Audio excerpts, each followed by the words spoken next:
नमस्कार प्रिय दर्शकों, आप देख रहे हैं ज्योतिष मंत्रा। प्रिय दर्शकों, 28 मई 2023 दिन रविवार। यह दिन है माँ भगवती धूमावती की जयंती का दिन। माँ भगवती धूमावती 10 महाविद्याओं में बहुत ही महत्वपूर्ण स्थान रखती है।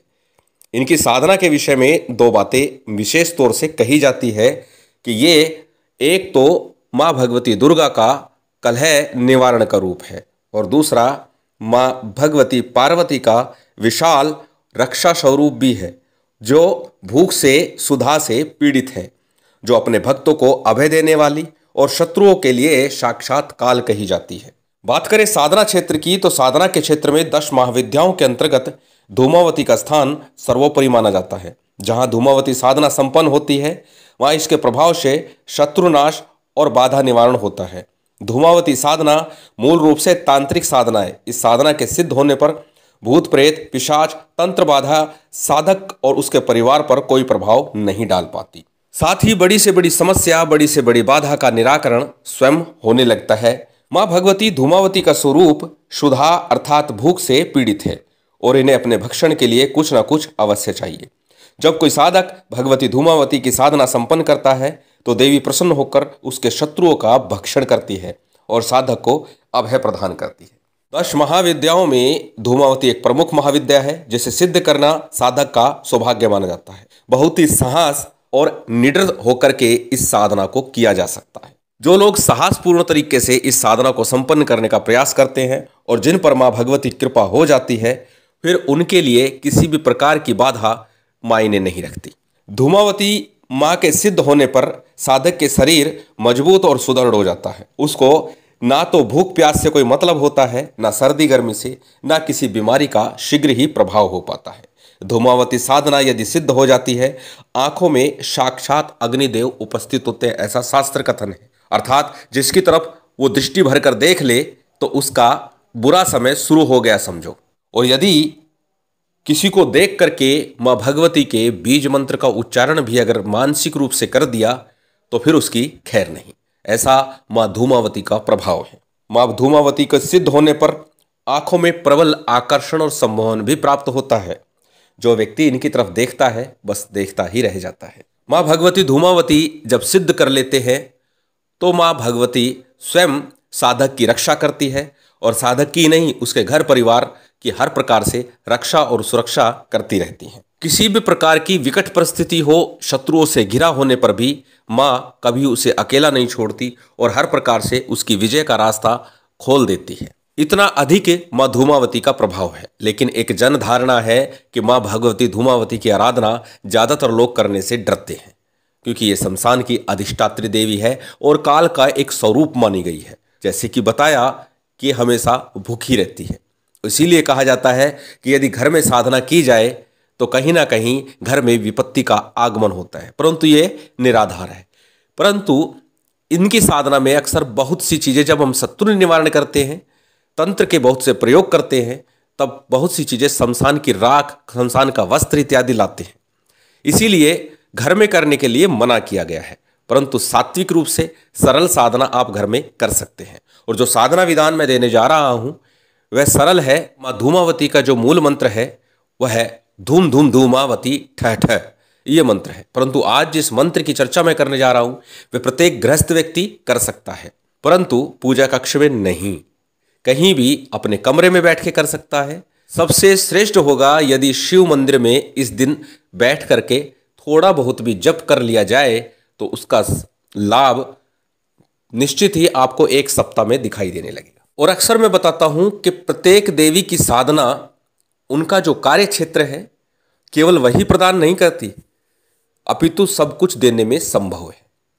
जैसे पूर्व में माँ बगलामुखी की साधना बताते हुए मैंने बताया था कि शत्रु मर्दन के लिए है, परंतु धन आगमन का कार्य भी करती है।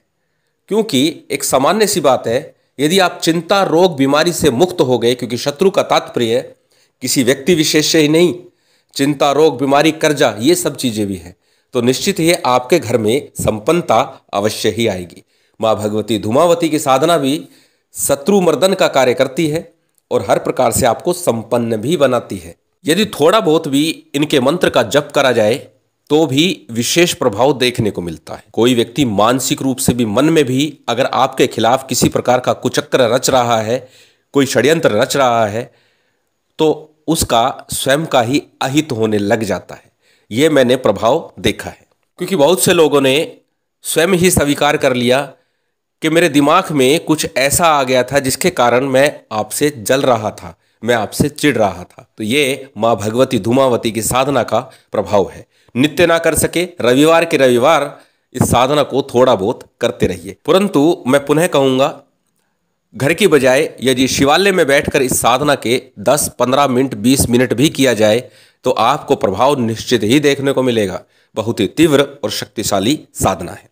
आज जिस मंत्र प्रयोग को देने जा रहा हूँ उसे आप घर में प्रेम से कर सकते हैं, शिवालय में बैठ के कर सकते हैं, किसी अन्य स्थान पर बैठ करके कर सकते हैं, पीपल के वृक्ष के नीचे बैठ करके भी आप इस साधना को संपन्न कर सकते हैं। और इस बार माँ भगवती धूमावती की जयंती रविवार के दिन पड़ रही है और ये सोने पे सुहागा वाला काम हो गया है, क्योंकि इनका मुख्य दिन रविवार ही होता है। और रविवार के दिन यदि इनकी जयंती है और उसी दिन इनके मंत्र का जप किया जाए तो निश्चित ही प्रभाव चौगुनी गति से प्राप्त होगा। तांत्रिक साधना का विधान मैं आज नहीं दे रहा हूं, मैं सिर्फ वो विधान दे रहा हूं जो घर में प्रत्येक व्यक्ति कर सकता है, क्योंकि तंत्र का विधान थोड़ा क्लिष्ट भी है, लंबा भी है और उसमें समय भी पूरा लगता है। कई दिन की साधना हो जाती है। ये केवल एक दिन की साधना है और मैं ये कहूँगा कि उस दिन रविवार से आरंभ करके प्रत्येक रविवार को इस मंत्र का थोड़ा बहुत जप अवश्य करते रहिए। किसी भी प्रकार की बाधा या शत्रु आपके टिक नहीं पाएंगे। मंत्र आपकी स्क्रीन पर दिखाई दे रहा है, आप इस मंत्र का मात्र जप करते रहिए। मंत्र आपको बोल करके मैं एक बार बता देता हूँ। मंत्र बड़ा सरल है, छोटा सा है और मंत्र इस प्रकार है, ह्रीम धूम धूम धूमावती क्लीम वष्ठ है। ह्रीम धूम धूम धूमावती क्लीम वष्ठ है। ये छोटा सा सरल मंत्र है। हमेशा की तरह पुनः कहूंगा, पहले मंत्र को याद कीजिएगा और उसके बाद मंत्र का जप कीजिएगा। चलिए अब जानते हैं किस प्रकार से साधना का विधान करना है। सबसे पहले जान लेते हैं सामग्री को। सामग्री आप चाहें तो दीपक लगाएं, ना चाहें तो ना लगाएं। धूप अगरबत्ती अग्नि के साक्षी स्वरूप आप रखना चाहें तो रख सकते हैं, आवश्यकता विशेष नहीं है। मात्र जल का पात्र रखिए, संकल्प के लिए, शुद्धि आचमन के लिए, समर्पण के लिए। जल का पात्र अपने पास रखिए। शिवालय में करते हैं तो अति उत्तम रहेगा, श्रेष्ठ रहेगा। दक्षिण मुख होकर के शिवालय में बैठ करके आपको ये साधना करनी है। समय विशेष तौर से 10 महाविद्याओं का सभी का समय रात्रि काल है, लेकिन प्रातःकाल कर सकते हैं, मध्याह्न काल भी कर सकते हैं। जयंती का दिन है, श्रेष्ठ होगा यदि साधना को मध्याह्न काल तपती दोपहरी में या फिर रात्रि काल 10 बजे के बाद किया जाए। संध्या काल में भी करना चाहे तो कर सकते हैं। तिल तेल का एक दीपक ले जाइएगा। शिव मंदिर जाते हैं तो बताया आवश्यक नहीं है, परंतु जाएं तो एक तिल तेल का दीपक ले जाइए। दक्षिण मुख होकर के शुद्धि आचमन करके संकल्प कीजिए। संकल्प में अपना नाम, अपना गोत्र, उस दिन का तिथिवार, नक्षत्र बोलना है, अपनी कामना बोलनी है। यदि आप किसी शत्रु से परेशान हैं, किसी भी प्रकार की बाधा से परेशान है, दरिद्रता से परेशान है, आपके घर में किसी प्रकार का धन का आगमन हो ही नहीं रहा, तब भी आप इस साधना को कर सकते हैं। क्योंकि दरिद्रता, धन के ना आने का कारण कोई ना कोई शत्रु ही है, चाहे वो आपका दुर्भाग्य ही क्यों ना हो। अब आपको संकल्प के बाद में सबसे पहले गणेश जी का, फिर उसके बाद अपने गुरु मंत्र का, दोनों का जप करना है। एक एक माला अवश्य कीजिएगा। उसके बाद में जो मंत्र आपको स्क्रीन पर दिखाया है, बताया है, इस मंत्र की यथाशक्ति आपको जप करना है। कम से कम 11 माला का जप आपको इस मंत्र का करना है। यदि 11 माला आपसे संभव नहीं बनता तो 3 माला अवश्य कीजिएगा और प्रत्येक रविवार करते रहिएगा। अब एक प्रयोग बता देता हूं। यदि आप शत्रुओं से परेशान हैं, आए दिन कोई ना कोई शत्रु आपके कार्यों में बाधा डालता रहता है, किसी प्रकार की बीमारी या कर्जे में फंसे हुए हैं, यानी शत्रु ही है वो भी, तब आपको क्या करना है, यदि घर परिवार की समस्या है तो पूरे घर में थोड़ा सा नमक, साबुत नमक हो और काली मिर्च लेकर के बाएं हाथ में रखिए, दाहिने हाथ से ढकिए। 11 बार इस मंत्र का उच्चारण कीजिए, पूरे घर में से घुमा लीजिए यदि घर में परेशानी लगती है, और उसके बाद घर के मुख्य द्वार के बाहर अग्नि में प्रज्वलित करके डाल दीजिए। एक झटके से डालना, क्रोध आवेश में डालना, क्रोध मुद्रा में डालना।